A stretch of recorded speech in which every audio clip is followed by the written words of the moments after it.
आप देख रहे हैं न्यूज़ नाउ 24/7। ताज़ा खबरों के लिए हमारे साथ बने रहें।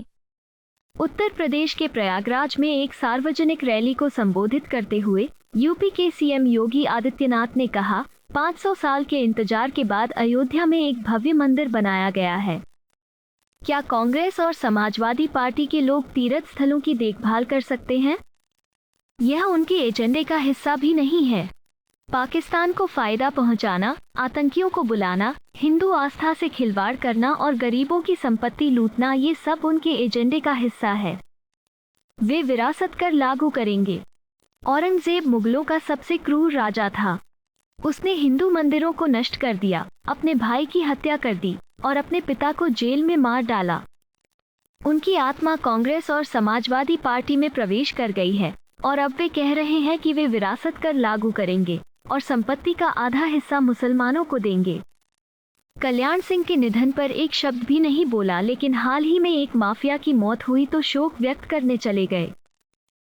500 वर्षों का इंतजार समाप्त करते हुए अयोध्या में रामलला का भव्य और दिव्य मंदिर का निर्माण भी हो गया है ना? कोई संदेह? और अगर आप जाएंगे विंध्यवासिनी धाम में, कितने लोग विंध्यवासिनी धाम इधर गए? कुछ परिवर्तन दिख रहा है ना? अब मुझे बताओ, प्रयागराज हो या विंध्यवासिनी धाम हो या चित्रकूट धाम हो या अयोध्या हो, ये सभी धाम की सुध बुध क्या ये समाजवादी पार्टी के लोग और कांग्रेस के लोग लेंगे क्या? इनको फुर्सत भी नहीं है और इनके एजेंडे का पाठ भी नहीं है, क्योंकि इनके एजेंडे का पाठ तो क्या है कि पाकिस्तान को कैसे लाभ होगा, आतंकवादियों को कैसे आमंत्रित किया जाए, हिंदुओं की आस्था के साथ कैसे खिलवाड़ किया जाए, कैसे गरीबों की संपत्ति को हड़पा जाए। और अभी आप देख रहे होंगे, आपने इनके मैनिफेस्टो को देखा होगा, उसमें ये कहते हैं कि अगर सरकार आएगी तो वरासत टैक्स लगाएंगे। वरासत टैक्स का मतलब औरंगजेब का जजिया कर। औरंगजेब मुगल काल का सबसे क्रूर बादशाह था और इतना क्रूर था कि हिंदू मंदिर तो उसने तोड़े ही, उसने सबसे पहले अपने भाई की हत्या की, फिर अपने बाप को शाहजहां को जेल में बंद करके मार डाला।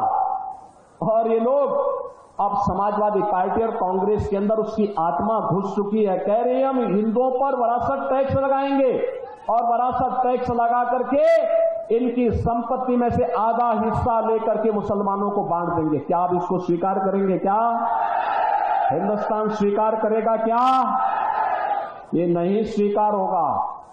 बहनों और भाइयों, झूठ बोलने की मशीन आज के दिन पर इंडी गठबंधन है। एक एक झूठ बोलेंगे, कभी संविधान को लेकर के बोलेंगे, कभी आरक्षण को लेकर के बोलेंगे, कभी समाज को, जातियों को आपस में लड़ाने का काम ही करेंगे। मैं पूछना चाहता हूं, क्या राजूपाल पिछड़ी जाति का नहीं था? किस तरीके से निर्मम हत्या इसी प्रयागराज में हुई थी। एक अधिवक्ता उमेश पाल के साथ क्या घटना घटित हुई, किस तरीके से निर्मम हत्या की गई थी।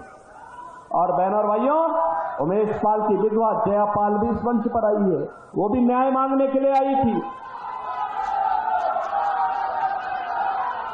किसने इन माफियाओं को इतना अधिकार दे दिया?